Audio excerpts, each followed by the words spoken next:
Chapter 6, Phonetics 1. It's the study of the sounds of language.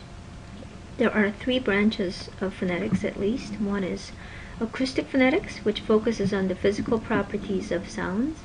Auditory phonetics is concerned with how listeners perceive these sounds. And articulatory phonetics, that we're going to talk about in this chapter, is the study of how the vocal tract, our mouth, produces the sounds of language. Okay, our first step is the phonetic alphabet. Let's think about English orthography alone. Would you say in English there is a neat one-on-one correspondence between spelling and the sounds, each letter corresponding to one sound? If you said no, you're correct. Look at this one alone.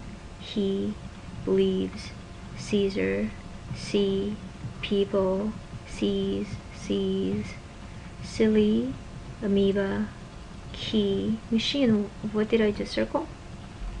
All the long E sounds. But notice how they're all identical sound, spelled completely differently all over the place. Another example is all the A's here, same letter, but the sounds are all different. Or this one, multiple characters being pronounced as one sound. Or something like sex, where it's only one character, but it's actually pronounced as two sounds. Next.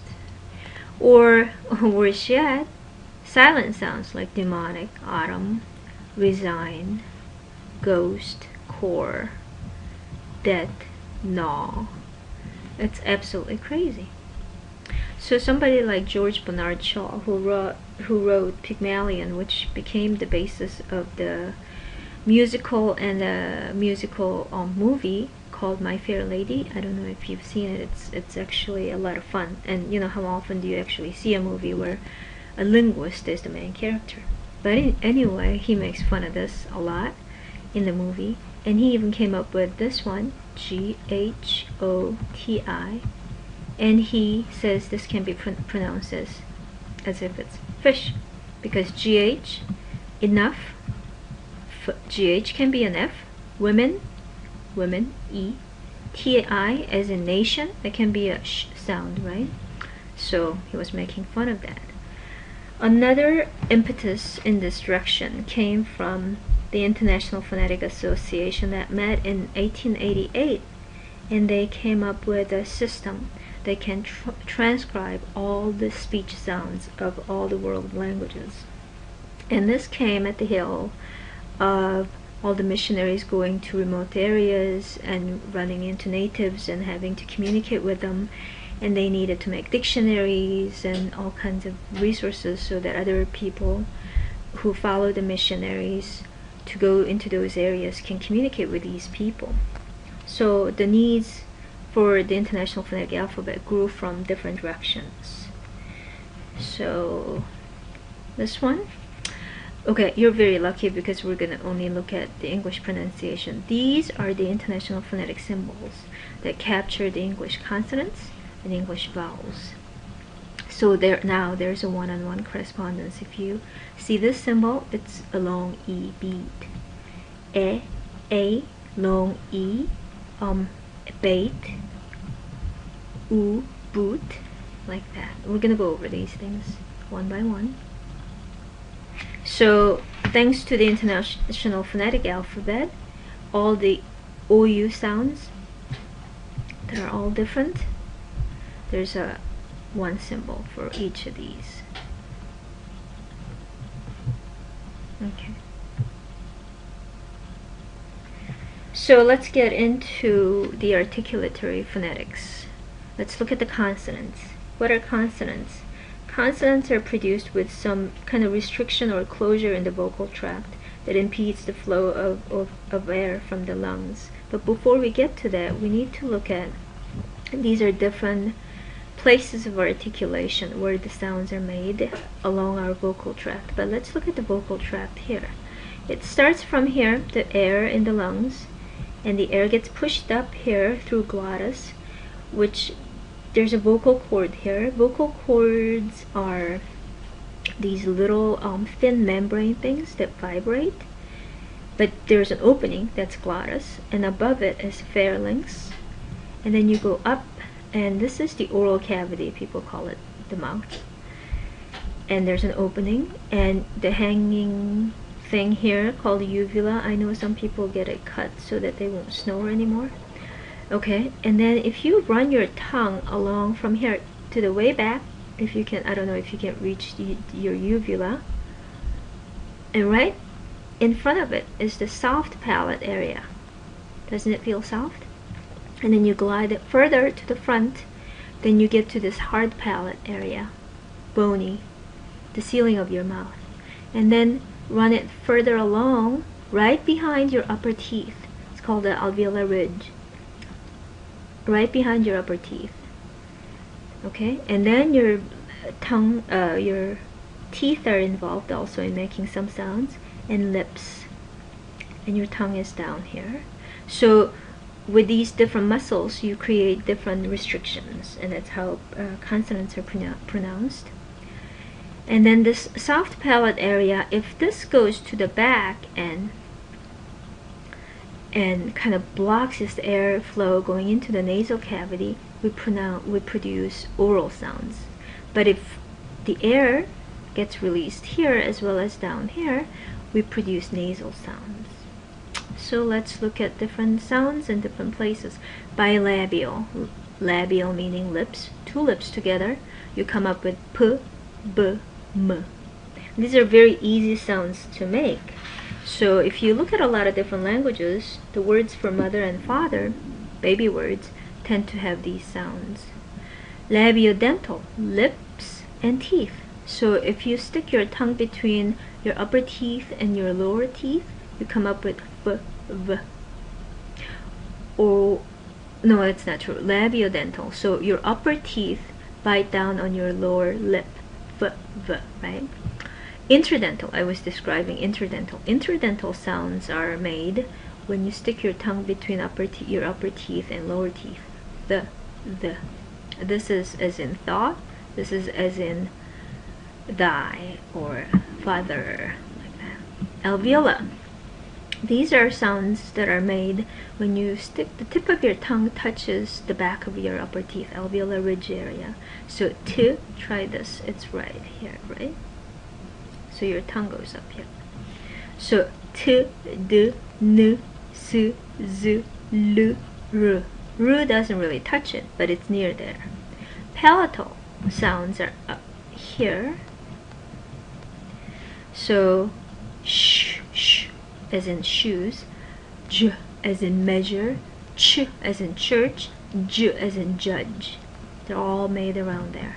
Velar sounds are further back, where the back of your tongue gets raised to this velar, soft palate area. Then you come up with k, g, and this is as in king, the final sound. Or glottal sounds way down near the glottis, the whole aspiration.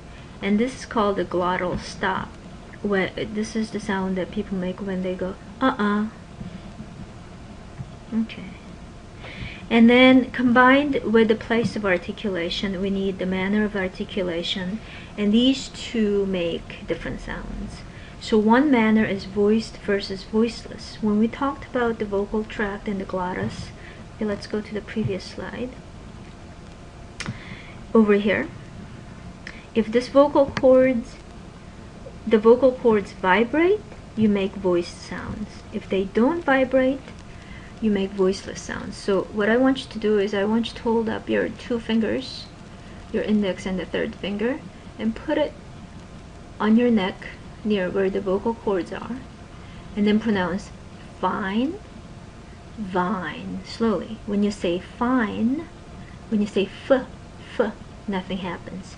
When you say v, do you feel a little bit of that vibration? Same thing here. Seal, that's just to s, z. You feel the vibration with this sound. Choke, ch, joke, vibration here. Okay, go away. Okay.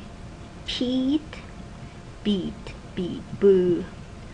To, do, k, g. So these are all voiced sounds.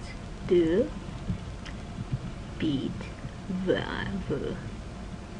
Okay, okay, so voicing is kind of interesting. If you look at this chart, what it's showing is, this is a time, voice onset time. What it means is that when you pronounce words, when the voicing starts.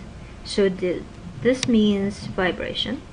So when you say bin, this is voiced, b is voiced.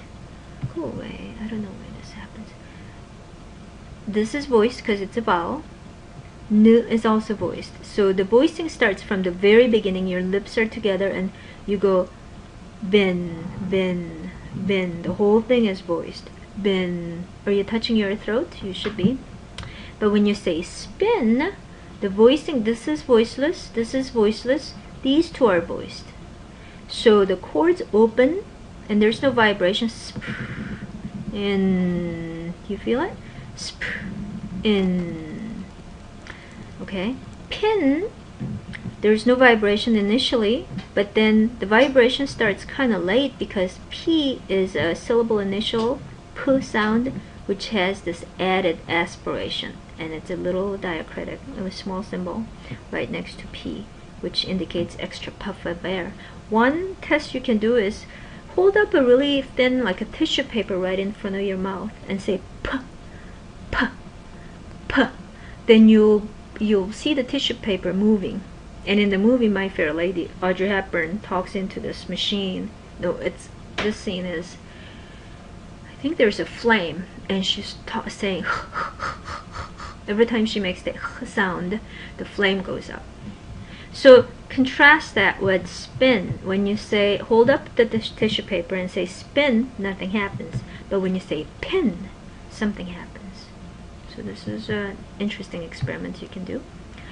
Okay, nasal versus oral. Okay, so when look at this one, the airflow goes into the nasal cavity as well as the oral cavity. You make nasal sounds. So and this is as in king, the last sound. King. Right? But when the velum closes it up and pushes itself against the throat, then air only flows this way. So when you say the same bilabial sounds, b, p, but the airflow is different. So when you say you should feel a little buzzing around in your sinus area. Okay, and other manners of articulation. Okay, b, p, b. The difference between these two, voicing. Voiceless, voiced. Nasal. T, d, alveolar ridge, remember? And the difference between these two, voiced. N, nasal. K, velar. G, same thing, except the difference between k and g is this is voiced. Nasal. Ch, j, these are palatal sounds.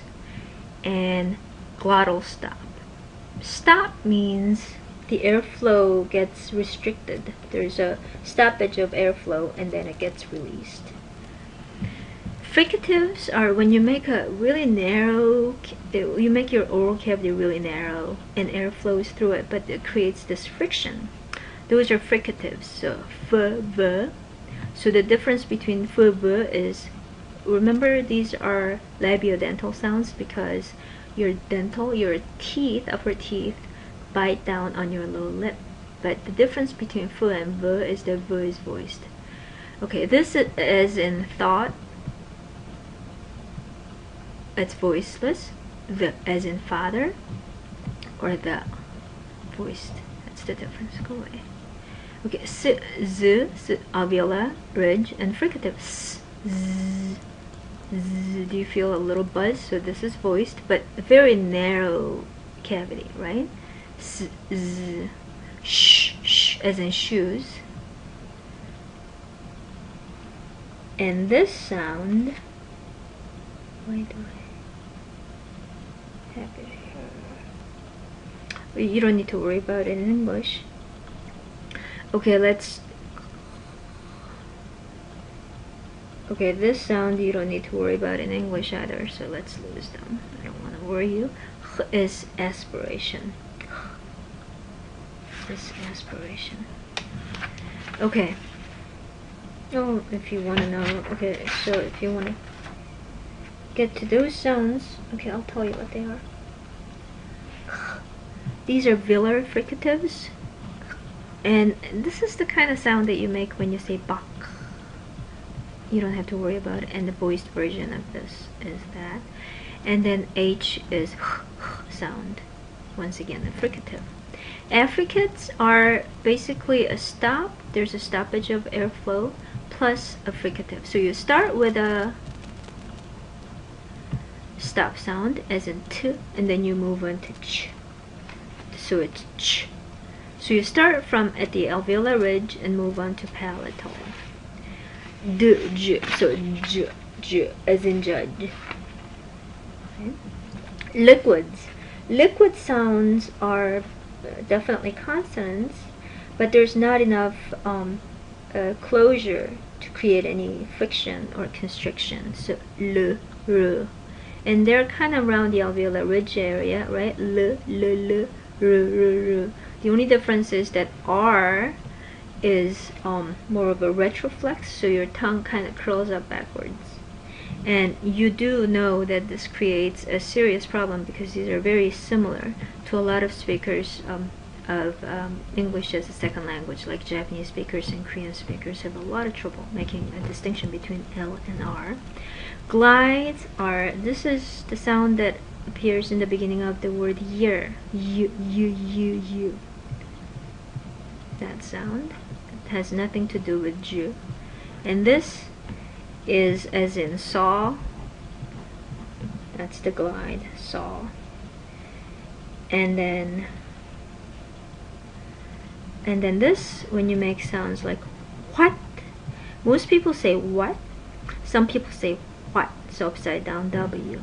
And these things are called glides because they the tongue glides quickly into place for pronouncing the next vowel, so they're like transition sounds.